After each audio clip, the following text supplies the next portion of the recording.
যেভাবে দেওয়ার দিবে, আমি দিয়ে দিয়েছি, ঠিক আছে।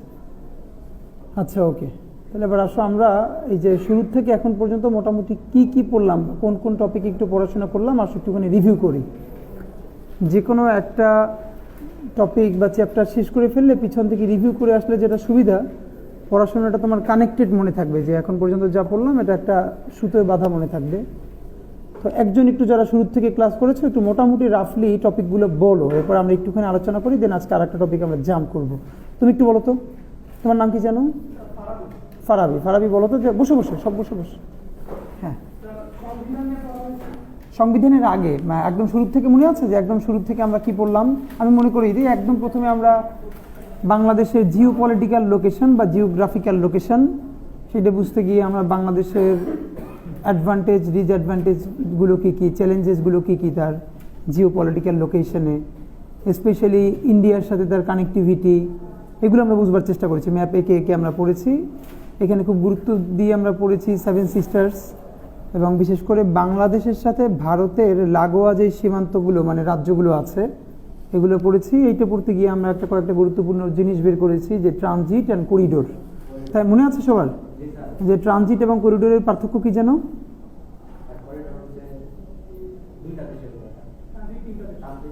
মানে প্রথম এক দেশ দ্বিতীয় দেশ ব্যবহার করে যখন তৃতীয় দেশে পৌঁছবে সেটা হলো, যেমন বাংলাদেশ ভারতের ভূমি ব্যবহার করে যদি নেপাল যায় দ্যাট ইজ ট্রানজিট, কিন্তু পশ্চিমবঙ্গ থেকে ভারত বাংলাদেশের ভিতরে ঢুকে যদি ত্রিপুরায় যায় তাহলে ইন্ডিয়া বাংলাদেশ হয়ে আবার ইন্ডিয়ায় প্রবেশ করলো, দ্যাট ইজ কল করিডোর।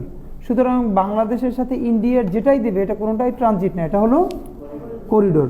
বরং বাংলাদেশের সাথে নেপালের, ভুটানের, হ্যাঁ এইটা যদি হতে চায়, অথবা ধরো ভারত বাংলাদেশের মধ্য থেকে মিয়ানমার পর্যন্ত পৌঁছতে চায়, এইটি হতে পারে ট্রানজিট, ঠিক আছে। সেই ক্ষেত্রে আমরা বলেছি যে পাশে বৃহত্তর শক্তিশালী দেশকে কোনো ছোট দেশে কোনোদিন করিডোর দেয় নাই, তবে ট্রানজিট দেওয়ার প্র্যাকটিস আছে, এবং ট্রানজিট থেকে একটা রাষ্ট্রের অনেক টাকা কামাই হয়, এটা সত্য কথা, এবং এটার প্র্যাকটিসটা আছে। তারপরে আমরা কি পড়েছি জিওগ্রাফিক্যাল লোকেশনের পরে? হ্যাঁ, ডক্ট্রিন অফ নেসেসিটি, এটা একটা টার্ম বলেছিলাম। কি জানো ডক্ট্রিন অফ নেসেসিটি? ডক্ট্রিন কথাটার মানে কি জানো? আজকে আমরা সব ভেঙে ভেঙে একটুখানি রিভিউ করে আসবো, কারণ এর মধ্যে তোমরা কেউ ক্লাস মিস করে গেছো, যাতে তারাও একটু কানেক্ট করতে পারো। আর পুরো পড়াশোনাটা মাঝে মধ্যে তুমি কানেক্ট না করলে, ডক্ট্রিন মানে মতবাদ, ডক্ট্রিন মানে মতবাদ, আর নেসেসিটি মানে কি? প্রয়োজনীয়তা। এর মানে ধরো তোমার একটা নিয়ম আছে, আইন আছে, কিন্তু তুমি এমন একটা ক্রাইসিসে পড়ে গেছো যেই ক্রাইসিসে তোমার যে বিদ্যমান আইন, এইখান থেকে ক্রাইসিস থেকে উঠে আসতে তোমাকে কি করতেছে না, এই আইন, বিদ্যমান আইনি কাঠামো তোমাকে সাপোর্ট করতেছে না, বা কোনো জানালা খোলা নাই, তখন ওই প্রয়োজনের তাগিদে, প্রয়োজন মোকাবেলায় তুমি যে আইন করো বা যে স্টেপটা নাও, এইটাকে সাধারণত পলিটিক্যাল সায়েন্সে বলা হয় ডক্ট্রিন অফ নেসেসিটি। হ্যাঁ, যে কারণ প্রয়োজনের তাগিদে করতে হয়েছে। তো এইটা আমরা বলেছিলাম যে এরকম মাঝে মধ্যেই কোনো রাষ্ট্রের জন্য যখন ক্রাইসিস তৈরি হয়, তবে ডক্ট্রিন অফ নেসেসিটির সাধারণত এটা একটা পলিটিক্যাল কনসেনসাস বা রাজনৈতিক সমঝোতার মাধ্যমে হতে হয়। ওকে, তারপরে বুঝি নেই। অ্যাট ল, ও আচ্ছা আচ্ছা, সরি। আচ্ছা, আমরা সংসদের মধ্যে বলেছিলাম যে সংসদে আইন পাশের জন্য যখন খসড়া উত্থাপন করা হয়, দ্যাট ইজ কল বিল। এটাকে বলে বেসরকারি বিল, অথবা শুধু বিল বললেও হয়, যে বিল উত্থাপিত হয়েছে। আর এই বিলটা যখন পাস হয়ে রাষ্ট্রপতির স্বাক্ষর হয়ে যায়, তখন ইট বিকামস অ্যান অ্যাক্ট, এটা কি হয়ে যায়? আইন হয়ে যায়। হ্যাঁ, তো এইটাই। আর ল বলতে আসলে আমরা যে আইনের যে সামগ্রিক ব্যাপারটাকে একসাথে ল বলা হয়, কিন্তু স্পেশালি কোনো একটা বিধানকে, এটাকে যেমন তোমরা লেখা দেখবে না কোথাও যে ল অফ 1956, লেখা আছে অ্যাক্ট অফ 1956, বুঝতে পেরেছো কিনা? এর মানে এটা একটা পার্লামেন্টারি টার্ম, যে তুমি যখন এটাকে প্রস্তাব আকারে থাকে, যতক্ষণ না পর্যন্ত পাস হয় ততক্ষণ এটার নাম হয় বিল, আর এটা যখন পাস হয়ে যায় তখন এটা হয়ে যায় অ্যাক্ট। আর এই পুরো আইনি কাঠামোটা, এটা হলো ল। এই ল থেকে আরেকটা মনে রাখবো যে লেজিসলেশন বা লেজিসলেচার। লেজিসলেচার মানে কি জানো? আইন পরিষদ। হ্যাঁ, লেজিসলেচার, এই সংসদের আমরা তো পার্লামেন্ট বলি, কিন্তু এইটার একটা আইনি কাঠামো আছে। পলিটিক্যাল সায়েন্সে এটাকে ধর বাংলাদেশের আইনের সংসদকে আমরা বলি সংসদ, কোথাও আর অনেকগুলো নাম আছে বিভিন্ন জায়গায়, কংগ্রেস, এরকম অনেক জায়গা। কিন্তু এটাকে মূলত একদম পলিটিক্যাল টার্মে আইনি ভাষায় বলা হয় লেজিসলেচার। লেজিসলেচার, হ্যাঁ। তারপরে এক্স্যাক্টলি লিঙ্গুয়া ফ্রাঙ্কা। আলাপ করতে ভালো হচ্ছে, ছোট ছোট নোটগুলো ঘুরে ফিরে আসলে রিভিউ হয়ে যায়। আজকে আমরা একটা রিভিশন দিয়ে পরে সামনের দিকে যাব। লিঙ্গুয়া ফ্রাঙ্কা কি যেন বলেছিলাম? লিঙ্গুয়া ফ্রাঙ্কার প্রথম কথা হলো কমন ল্যাঙ্গুয়েজ। কমন এর মানে যেটা তোমারও মাতৃভাষা না, আমারও মাতৃভাষা না, কিন্তু এমন একটা ল্যাঙ্গুয়েজ যেটার মাধ্যমে আমরা মূলত কমিউনিকেট করি। যেমন ধরো তুমি সৌদি এম্বাসিতে ডকুমেন্টস জমা দিবা, তার মাতৃভাষা আরবি, তোমার মাতৃভাষা বাংলা, কিন্তু তুমি ফাইল জমা দিতেছো ইংলিশে। এর মানে এই যে দুনিয়া জোড়া এই যে কমন ল্যাঙ্গুয়েজ, এইটাকে বলে লিঙ্গুয়া ফ্রাঙ্কা। এটা মূলত একটা ফরাসি টার্ম, হ্যাঁ, ওকে। তো এই লিঙ্গুয়া ফ্রাঙ্কার গল্প এসেছিল ওই যে 1947-48 পরে, মানে ওই জিন্না যখন এসে বললেন যে Urdu shall be the state language. এই যে স্টেট ল্যাঙ্গুয়েজ বলেছে, তারপরে তখন আমরা বলেছিলাম আসলে সে কি মাতৃভাষা বলেছিল কিনা নাকি রাষ্ট্রভাষা বলেছে। তো রাষ্ট্রভাষা আর মাতৃভাষা তো এক না। এরপরে আমরা বলেছিলাম যে পাকিস্তান তো কয়েকটা প্রদেশ ছিল, তো গোটা পাকিস্তানের লিঙ্গুয়া ফ্রাঙ্কা হবে উর্দু, এইটা নিয়ে এসে বলেছিল। কিন্তু পাকিস্তানের যে আরও ভিন্ন ভিন্ন প্রদেশ আছে, প্রভিন্স আছে, পূর্ব পাকিস্তান একটা, ওদিকে সিন্ধু, এইগুলো মিলে 4-5টা যে ছিল, তাদের প্রত্যেকটা নিজস্ব আবার পার্লামেন্ট আছে কিনা জানো কিনা? যখন এরকম ধরো ইন্ডিয়া থেকে বোঝাই, ইন্ডিয়ার একটা কেন্দ্রীয় পার্লামেন্ট আছে, মানে যখনই এই সিস্টেমে তোমার রাজ্য মানে ব্যবস্থা হয়, এটাকে বলে ফেডারেল সিস্টেম, মনে রাখবা। আমাদের হলো এককেন্দ্রিক সরকার ব্যবস্থা, আর ফেডারেল সিস্টেম মানে হলো আমেরিকান প্যাটার্ন, যেটা ভারতে আছে। মানে হলো তুমি একটা কেন্দ্রীয় সরকার, প্যারালালি কি থাকবে? রাজ্য সরকার। এখন ধরো ভারতের যে প্রত্যেকটা রাজ্য সরকার আছে, সেই প্রত্যেকটা রাজ্য সরকারের মধ্যে একটা অ্যাসেম্বলি বা পার্লামেন্ট আছে কিনা? আছে কিন্তু।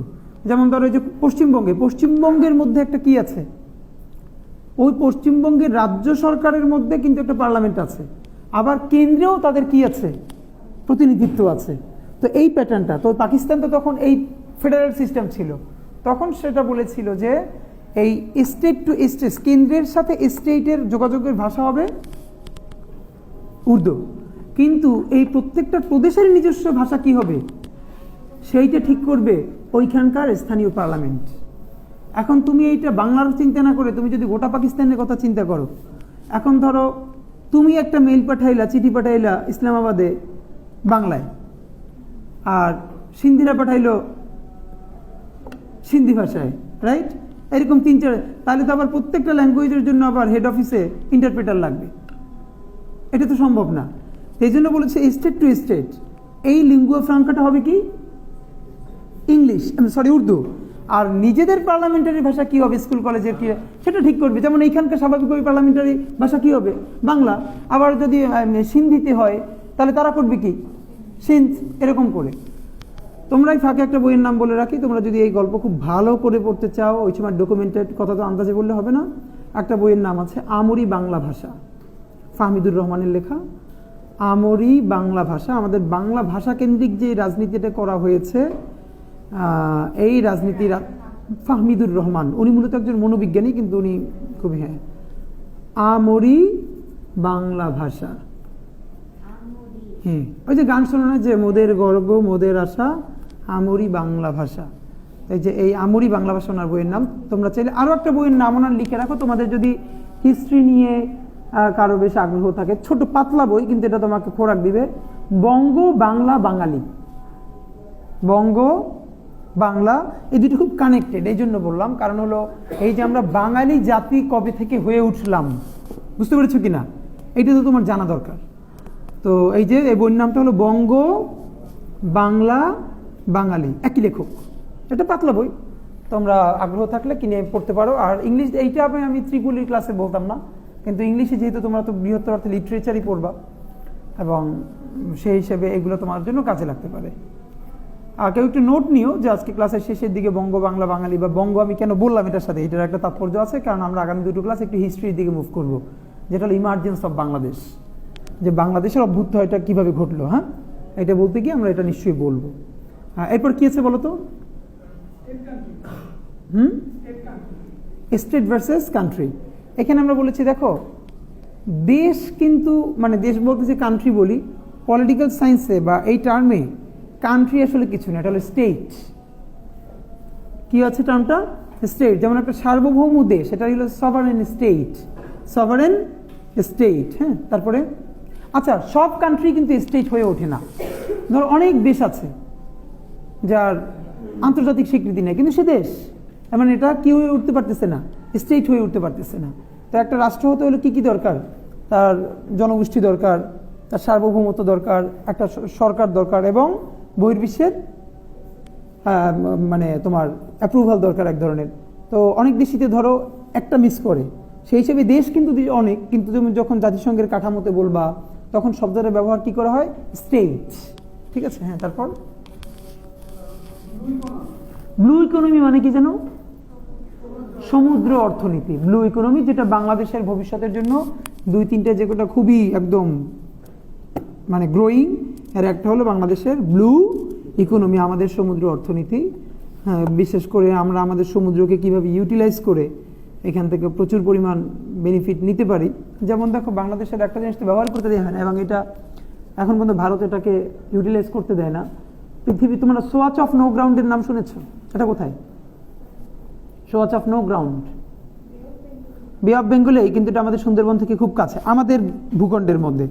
এই সোয়াচ অফ নো গ্রাউন্ড হলো পৃথিবীতে সম্ভবত এই একটা বা দুইটার মধ্যে একটা, যেটা হলো এটা সোয়াচ অফ নো গ্রাউন্ড মানে জিনিসটা কি বোঝো কিনা, মানে গ্রাউন্ডলেস, সমুদ্রের নিচে যেতে যেতে যেতে যেতে মানে এটা আসলে কোথায় গিয়ে তলা আর খুঁজে পাওয়া যায় না। তো এইরকম একটা হলো, ওইটা সম্ভবত 20 কিলোমিটার জুড়ে আমাদের ওই জায়গাটা, যেখানে বঙ্গোপসাগরের যে এইরকম একটা, এবং এই জায়গাটা হলো এই যে ডলফিন টলফিন এগুলোর অভয়ারণ্য।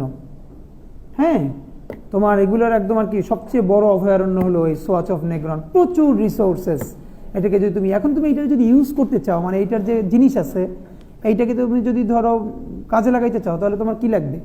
আগে ওই সোয়াচ অফ নো গ্রাউন্ডে যাওয়ার মতো তোমার ক্যাপাসিটি থাকতে হবে বারবার। ধরো আমাদের যদি টেকনোলজি খুব সাউন্ড থাকতো, তাহলে এই সোয়াচ অফ নো গ্রাউন্ডকে ট্যুরিজমে ইন্টিগ্রেট করে শত শত কোটি টাকা কামাই করা যেত। যত তো এই যে মালদ্বীপ, তোমার তার তো মূল রেভিনিউ কিসের? ট্যুরিজম, আর কিচ্ছু না। একটা ট্যুরিজম দিয়ে তুমি বাংলাদেশের, এবং তোমরা যারা টুকটাকে যে ধরো নেপাল ভুটানও গেছো, দেখবা এখানে গিয়ে এমন কি স্পেশাল আছে নেপালের, ধরো মাউন্ট এভারেস্ট ছাড়া, যে বাংলাদেশে কোনো না কোথাও এটা নাই। কিন্তু যেটা ওই ছোট একটা জিনিসটাই তারা এমনভাবে গুছিয়ে টুছিয়ে রাখে যে এটা, আর বাংলাদেশ হইলো তোমার কক্সবাজার পর্যন্ত গেলেও শুনবা যে মাসে একটা দুইটা যে রেপ কেস আছে, এবং যে কোনো জায়গায় ধরো বিদেশি বাংলাদেশি মানুষ পাইলেই মুরগি বানাই দেয়, জিনিসপত্র বিক্রি করে এরকম করে সেরকম কইরা। তো আর বিদেশি পাইলে তো কথাই নেই, বুঝতে পেরেছো কিনা? মালদ্বীপের নিয়ম হলো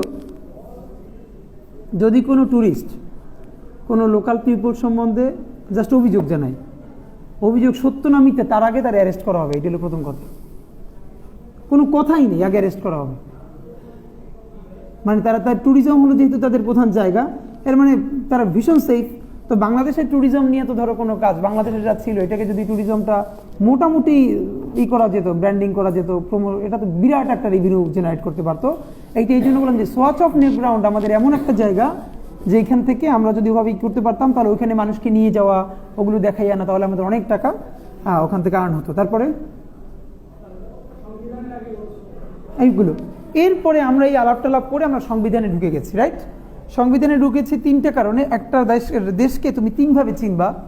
প্রথমত, দেশটায় ঢোকার আগে তার বাহিরের থেকে, যেটা আমরা ম্যাপ থেকে বাহির থেকে দেখলাম যে এর ফাঁকে আমরা আরেকদিন আলাপ করেছি বাংলাদেশ ইন ইন্টারন্যাশনাল অ্যাফেয়ার্স, যে ইন্টারন্যাশনাল অ্যাফেয়ার্সে বা আন্তর্জাতিক ঘটনা প্রবাহের মধ্যে বাংলাদেশের অবস্থানটা কেমন। সেখানে আমরা বাংলাদেশের সাথে চায়নার সম্পর্ক, বাংলাদেশের সাথে ভারতের, পাকিস্তান অথবা সাউথ এশিয়ার অন্য কান্ট্রির সাথে এইটার একটা আমরা আলাপ করবার চেষ্টা করেছিলাম। এটা হয়তো আরও একদিন আমরা আলাপ করব। তো প্রথম হলো তুমি যে কোনো দেশকে যদি বুঝতে চাও, আগে বাহির থেকে তার জিওপলিটিক্যাল লোকেশনটা দেখা, এটা খুব ইম্পর্টেন্ট। আমি তাকে দেখলাম, এরপর ভিতরে ঢুকেই এই রাষ্ট্রটা কিভাবে চলে, এইটা দুইটা জিনিসের দিকে তাকাইতে হয়। এক নম্বর হলো তার আইন, মৌলিক আইনগুলো কি। এর মানে যে কোনো রাষ্ট্রের মৌলিক আইন হলো তার সংবিধান। প্র্যাকটিসে আছে কি না এটার আগে হলো আছে কি আইনে। এর মানে হলো সংবিধান হলো তার কি সব থেকে আইনের বড় উৎস একটা।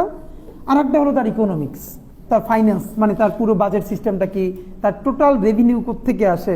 ধরো এই যে বাংলাদেশের বাজেটে যে তিনটে চারটা খাত থেকে সব থেকে বেশি আসে বাংলাদেশের জিডিপি, কোন কোন খাত বলো তো কয়েকটা।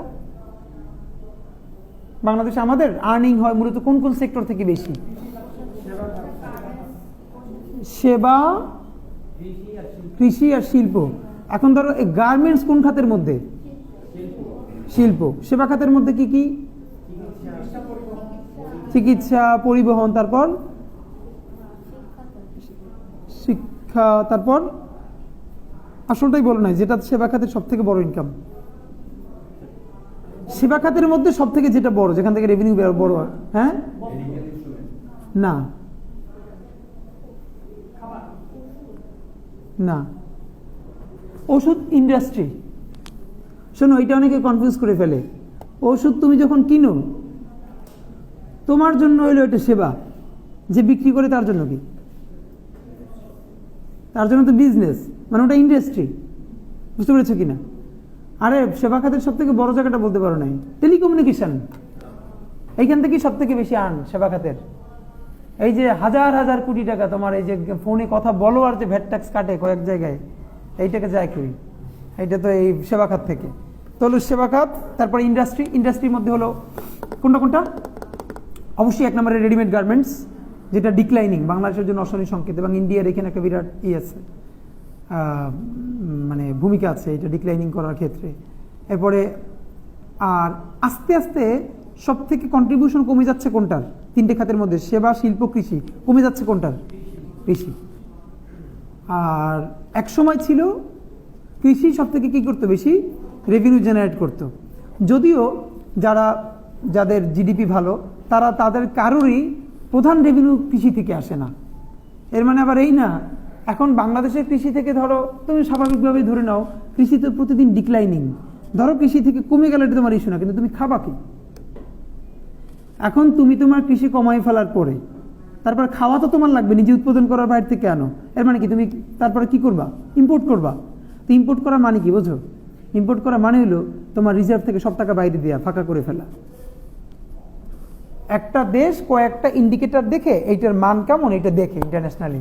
নাম্বার ওয়ান হলো প্রথমে তাকায় তার বৈদেশিক কত, মানে যেটা আমরা ফরেন কারেন্সি বলি না, রিজার্ভ। কেন্দ্রীয় ব্যাংকে রিজার্ভ কেমন তার, কারণ তোমার ব্যাংকে তোমার রিজার্ভ কত এইটার উপরে ডিপেন্ড করে তুমি কার কাছ থেকে কত লোন পাবা, কার সাথে কত নেগোশিয়েট করতে পারবা। যেমন হাসিনা তো এইটারে তোমার রিজার্ভ কমাইতে কমাইতে একদম 10 ইসের কাছে নিয়ে আসছিল। এই সরকারের ইতিমধ্যে একটা সাফল্য যে এইটার ইতিমধ্যে অনেকখানি সামনে নিয়ে গেছে। নাম্বার 2, তার ঋণ কত, বৈদেশিক ঋণ। তো এই যে ডেভেলপমেন্ট করছে দুনিয়ার সব ঋণ কইরে তলাইয়া, মানে এলাকায় এক ধরনের লোক আছে দেখবা কেমনি ফুটানি করে, 10 দোকানে টাকা পায় কিন্তু মুরগি ছেড়া ভাত খায় না। দেশি চাল, মানে গপ্পর শেষ নাই, খাবে 3 বেলা ওস্তাদি খাওয়া, কিন্তু এমন কোনো দোকান এলাকায় নাই তার কাছে টাকা পায় না। এইটা একটা ফুটানি। আর এক মানুষ এসে খায় ডাল ভাত, যা খাইতে থাকে তার কাছে 1 পয়সাও কেউ পায় না। এটা একটা গল্প, তোমরা ওই যে এই গল্পটা এসেছিল কোন বইটাও যেন ভুলে গেছি, যে ওই মানে তোমাদের জেনারেশনের একজন ইন্টারভিউ করতেছে, আচ্ছা বলো তো এই মানে দুজনের ফাইন্যান্সের মধ্যে তোমার দাদা কেমন ছিল, মানে তোমার দাদা ধনী না তুমি কিরকম? তো বললো যে আমার তো একটা ভালো ফ্ল্যাট আছে একটা আরবান এরিয়ায়, এবং আমরা এরকম এরকম বলে। তোমার দাদা বলে সে তো একটু গ্রাম থেকে ওঠা মানুষ, তার অত সচ্ছলতা ছিল না। তারপরে গল্প যে আচ্ছা সে তার ফ্যামিলিতে কয়জন খেতে, বলে সে প্রতিবেলায় আমার দাদার পরিবারে আমরা 20 জন খেতাম, মানে তখন আমার সবাই। তোমার দাদার ঋণ ছিল কত? না তার ঋণ টিন ছিল না। এরকম অনেক গল্প। এরপরে তোমার এই কি, আমার একটা আরবান ফ্ল্যাট আছে, গাড়ি আছে, তো তোমার এগুলো কি লোন নিয়ে কেনা? হ্যাঁ লোন তো অবশ্যই আছে, বাড়িতে লোন আছে। তোমরা খাও কয়জন? আমার ফ্যামিলিতে আমরা 4-5 জন। এবার বলছে তুই ধনী বেটা না, ধনী তুই, 20 জন খাইছে, এরপরে 1 টাকাও লোন নাই। এরপরে সেই আর তারে বলতেছো সে তো একটু অসচ্ছল ছিল, আর তুমি বিরাট সচ্ছল হয়ে গেছো, তোমার গাড়ি ও লোনের, বাড়ি ও লোনের, খাওয়া মাত্র 4 জন। বুঝতে পারছো? এই হলো অবস্থা। তো যাই হোক, এইটা আমি কেন বললাম যে একটা দেশ এভাবে দেখে।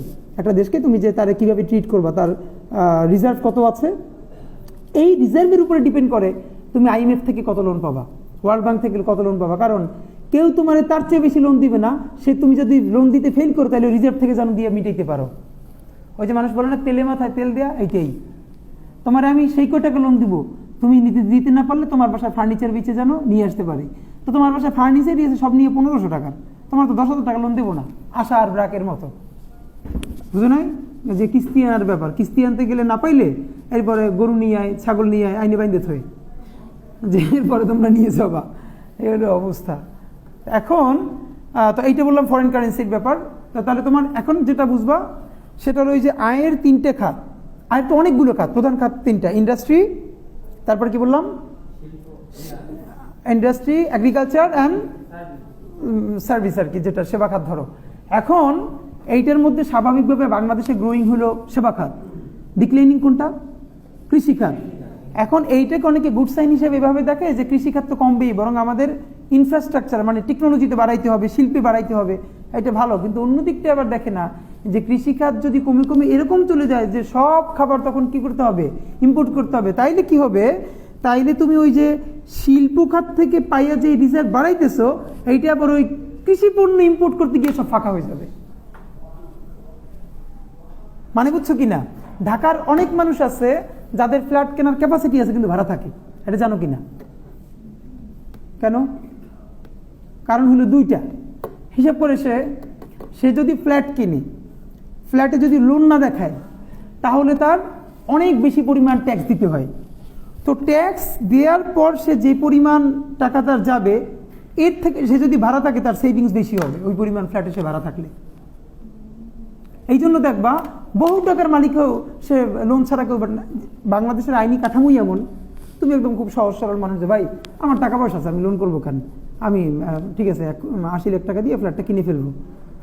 কিন্তু এইটি হলো ভালো চিন্তা, কিন্তু তোমার রাষ্ট্রীয় নিয়ম এমন তোমার ভালো থাকতে দেবে না। তোমার উপর ভ্যাট তৈরি হবে যে কত % তুমি হিসেবে করবে না। আর যেই দেখাবো যে আমার 15 বছরের লোন, এই লোন দিয়া এই 15 বছর তোমার ভ্যাট ট্যাক্স মওকুফ, এরপর থেকে তোমার ভ্যাট ট্যাক্স বাড়তে থাকবে। অনেকে দেখবা ঢাকায় বিল্ডিং করে বাইরে প্লাস্টার করায় না, এগুলোর তো পলিসি আছে, বাড়ি কমপ্লিট না ভাই, করতে পারতেছি না এই জন্য ট্যাক্স কম, বুঝো নাই? দেখবা ভিতরে ডেকোরেটেড, বাইরে প্লাস্টার নাই, বাড়ি কমপ্লিট করতে পারতেছি না, অর্ধেক করে রাখি দিতে ছাদের উপরে, আর যেই ডেকোরেটেড তখন ট্যাক্স বাইরে যায় সিটি কর্পোরেশনের।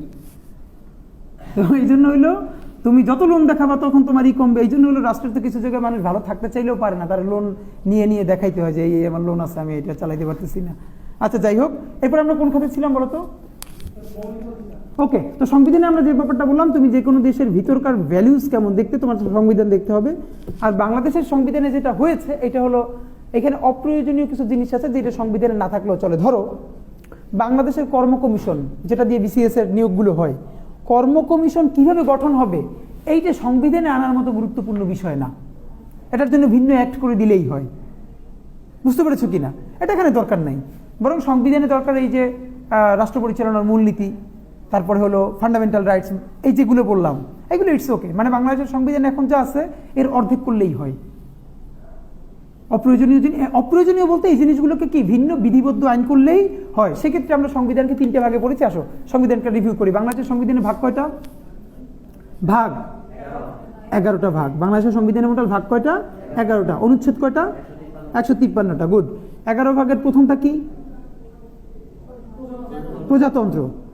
এরপরে 2 নম্বরে রাষ্ট্র পরিচালনার মূলনীতি, 3 মৌলিক অধিকার, 4 নির্বাহী বিভাগ, 5 আইন বিভাগ, 6 বিচার বিভাগ, 7 নির্বাচন, 8 মহা হিসাব নিরীক্ষক ও নিয়ন্ত্রক, 8 কর্ম কমিশনে যেটা বললাম, 9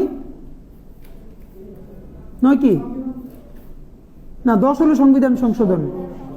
হ্যাঁ না, ওটা তো মৌলিক অধিকারের মধ্যে একটা পার্ট, কোনটা জন্য মিস করে আসছে অথবা 2বার বলছে, নির্বাচন তো বলছে, তাহলে একটা ডাবল বলা হয়েছে। আর 11 নম্বর হলো বিবিধ। এখন এই সংবিধানের মধ্যে তোমরা কি জানো কিনা এই 11টা ভাগ ছাড়াও এরপরে কিছু তফসিল আছে। তফসিল, এই তফসিলের মধ্যে এই আওয়ামী সরকার এসে ঢুকাইছে 7ই মার্চের ভাষণ, এরপরে আরো যা যা আছে আর কি, এগুলো তো সংবিধানে রাখার মতো কোনো ব্যাপার না। আচ্ছা একটা টার্ম দেখি পারো কিনা তোমরা, এইটা নিয়ে তো আলোচনা চলতেছে, দেখি লেখো তো যে হাসিয়া মানে কি? হাসিয়া সংবিধানের একটা গুরুত্বপূর্ণ টার্ম, দেখি পারো কিনা কেউ। আর ইয়ে নেই, মার্কারি নেই, হয় আকার, এরপরে লেখো তালব্য রস্য ইকার অন্তস্থি আকার, হাসিয়া সংবিধানের এটা একটা টার্ম, বলতে পারো হাসিয়া কি? কেউ বলতে পারলে এক কাপ কফি খাওয়াবো, বলো।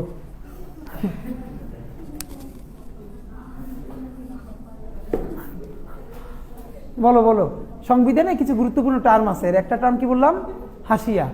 যে হাসিয়া কি সংবিধানে? শোনো আমি তোমাদেরকে একটু বলি, আমি তোমাদের তো এই ডিসেম্বরেই কুইজ শুরু হবে, আমি কিন্তু এরকম ছোট ছোট প্রশ্ন করব টেকনিক্যাল টার্ম দিয়া। আমি প্রশ্ন করব হোয়াট ইজ স্যাটেলাইট স্টেট। আমি যেটা ক্লাসে বলিনি এটা কোনো সময় বলবো না, কোনো না কোনো সময় আমি বলবো স্যাটেলাইট স্টেট কি, difference between transit and corridor. বুঝতে পেরেছো কিনা?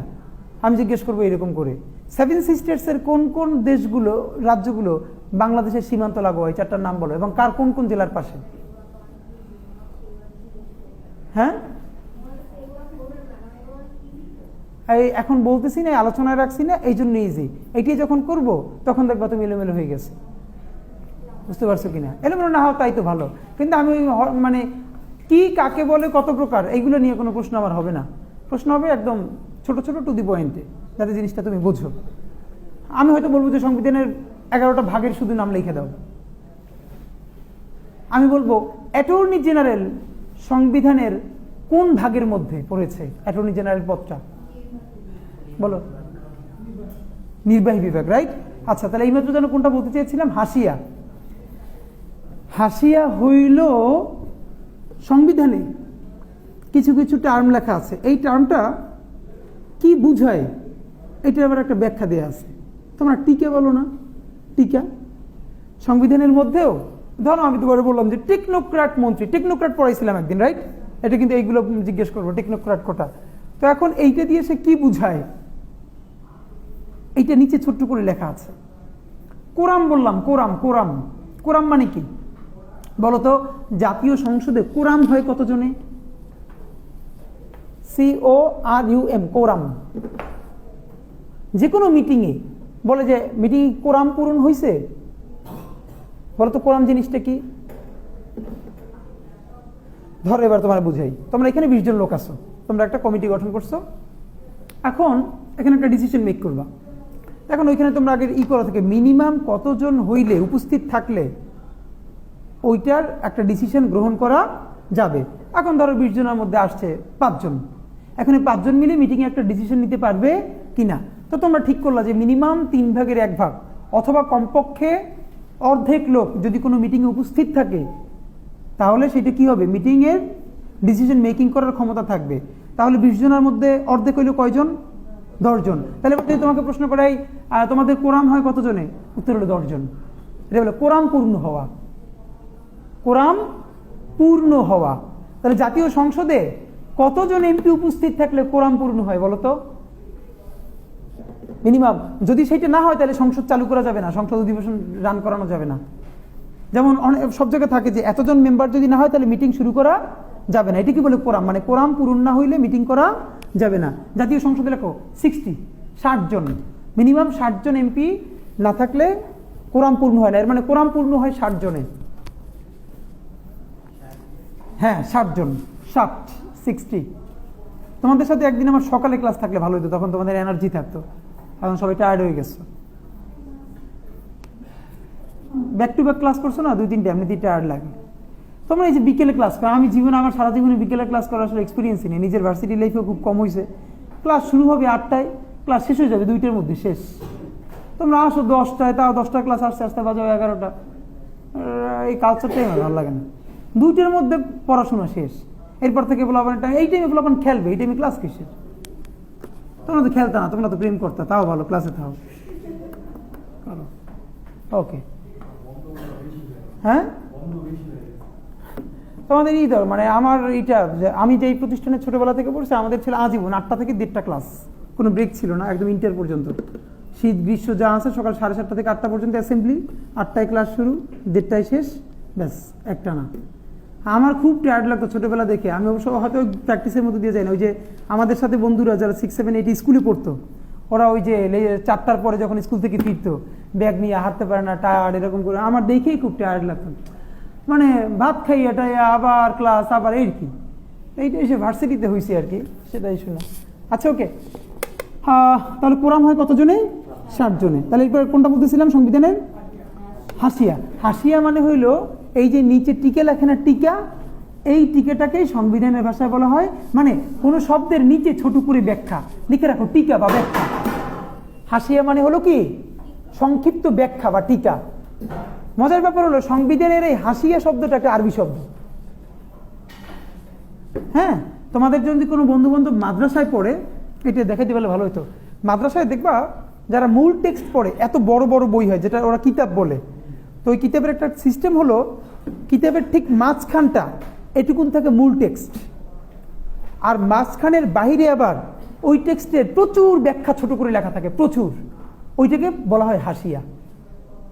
হ্যাঁ, ওই যে মাঝখানে ধরো একটা A4 সাইজের চেয়েও ডাবল হয় মাদ্রাসার বড় কিতাবগুলা, দেখবা হাদিসের এই সাইজ হয় না, এর মধ্যে দেখবা এই মাঝখানে এটুকুন মূল টেক্সট, ওইটা বড় অক্ষরের, আর ওইটার পাশে প্রচুর ওইটার নোট থাকে, ওইটাকে বলা হলো মাদ্রাসার টার্ম কি বলে? হাসিয়া। ঠিক ওই টার্মটাই সংবিধানেও আছে, হাসিয়া। হাসিয়া, হাসিয়া। এই যে এখন দেখো, ধরো ক্লাস করবার যেটা উপকার, এই আলাপটা আসলো বিধায় বললাম, এটিকে কোনোদিনই তোমার কিন্তু বইয়ে আমি যে তোমার ম্যাটেরিয়াল দিছি তার মধ্যে কিন্তু এগুলো নাই, বুঝতে পেরেছো কিনা? ম্যাটেরিয়াল এই জন্য ক্লাসের উপকারিতা ক্লাসেই, এটা ম্যাটেরিয়ালে পাওয়া যাবে না। ঠিক আছে, তাহলে এরপরে আমরা 11টা ভাগ বললাম। 11টা ভাগের মধ্যে আমরা 4টা ভাগ একটু ডিটেল পড়েছি।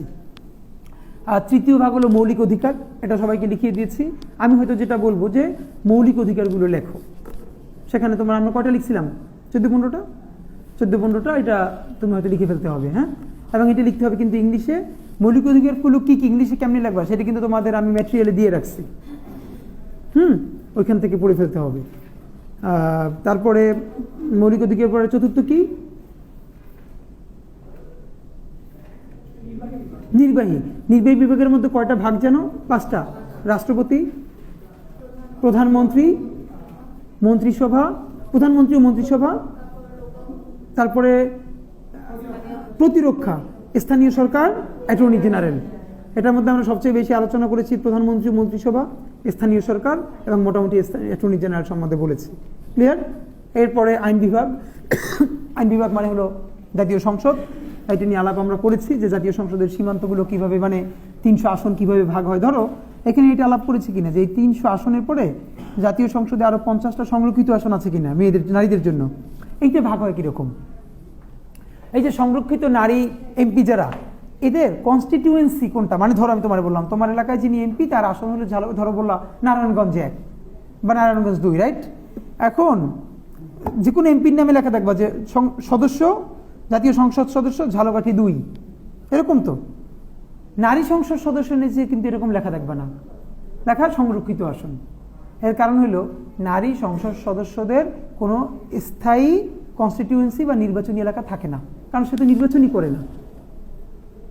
এর মানে তার কোনো কি নাই, নির্বাচনী এলাকা নাই। তো তাহলে এই যে 50 জন নারী সংসদ সদস্য, এইটা কোন প্রসেসে নিয়োগ দেয় এটা একটু বলো তো, কিভাবে করে বলো তো? এই যে 50 জন নারী সংসদ সদস্য কোন কোটায় কিভাবে নেয়? তোমরা এখানে কেউ পটুয়াখালীর আছো? পটুয়াখালীর কেউ নাই? এটা বন্ধ করে দাও একটু, রেকর্ড অনেক টাইম হয়েছে।